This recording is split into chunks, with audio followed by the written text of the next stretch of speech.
بسم اللہ الرحمن الرحیم سیدنا کریم صلی اللہ علیہ وسلم یا حی یا قیوم۔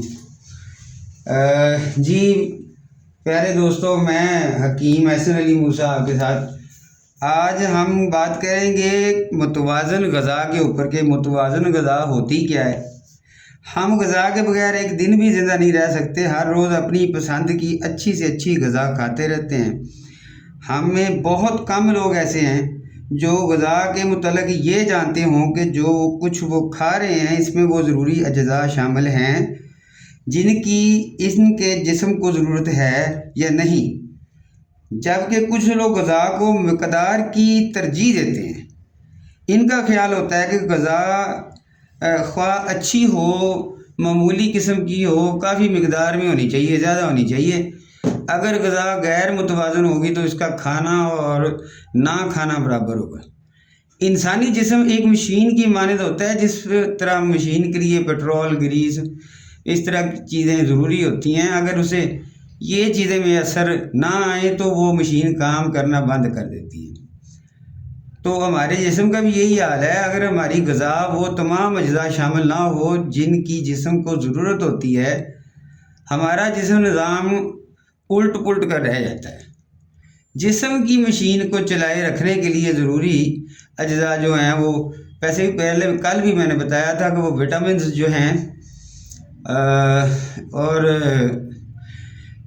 ان اجزاء میں جیسے آپ کو سمجھ آتی ہے کہ وٹامنز ہونے چاہیے، اور مختلف قسم کی سبزیوں، پھلوں، اناج، دودھ، گھی، انڈا، مچھلی اور مختلف قسم کی دالوں میں پائے جاتے ہیں۔ آپ کو پتہ ہے میں دوائی تو نکلے ہمارے نہیں ہے، نہ ہم انگریزی لکھیں نہ دیسی لکھیں، آپ کے کچن کو ہی ہم نے میڈیکل سٹور کا درجہ دے دینا ہے۔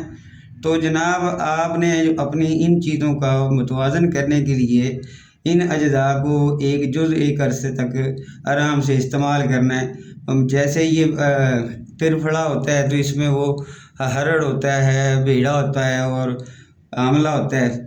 تو آپ گوشت کھاتے ہیں تو وہ گوشت کی صورت میں، وہ اگر آپ کوئی دال کھاتے ہیں تو دال کی صورت میں پروٹین، چربی جو ہے، مطلب ایک سیدھا سا کام یہ رکھ رہے ہیں۔ ایک سمجھنے کے لیے بات یہ ہے کہ متوازن خوراک وہ ہوتی ہے جس میں پروٹین ہو اور چربی ہو، آیوڈین ہو، معدنیات ہوں، نمکیات ہوں، وٹامنز ہوں سارے، اے بی سی ڈی، ٹھیک ہے جی۔